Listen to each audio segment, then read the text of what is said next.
I'm Travis Crook, and to keep my people filled in on local real estate stats and the trends that I've been noticing, I've been making these monthly videos.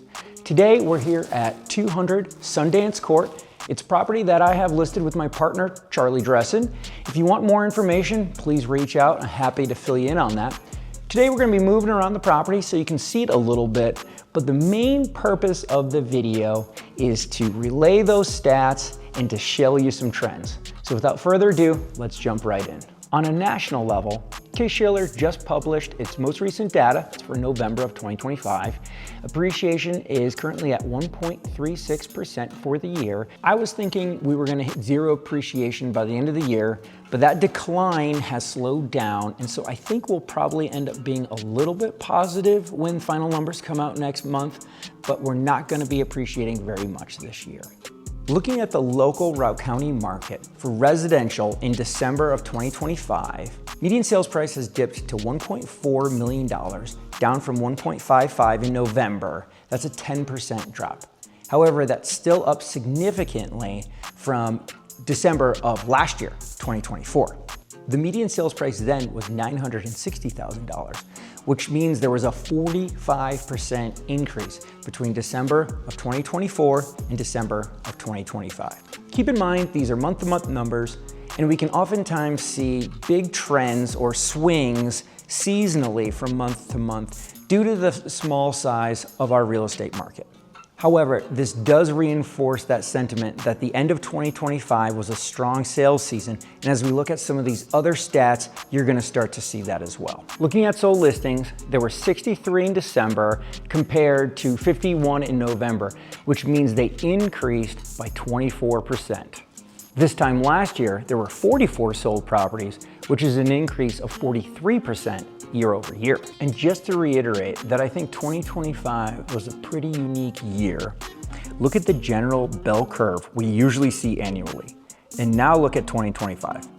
Overall, it trended up the entire time instead of the bell curve that we generally see.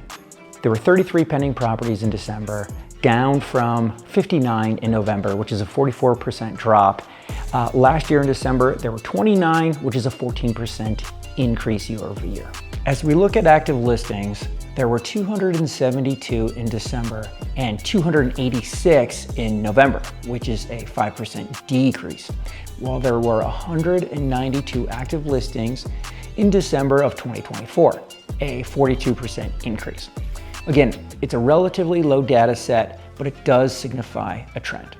Looking at all real estate sales for Routt County in December, there was $174 million in sales, which is up 16% year over year. That brings the total sales for real estate in all of Routt for the year to $1.5 billion. That's a 9% increase year over year, which is a lot different than what I was expecting to see midsummer when we were down 20%. Additionally, there were 117 total transactions for the month of December, which is up 22% year over year. That brings us to a total of 1,086 transactions total for the year, which is down 5%.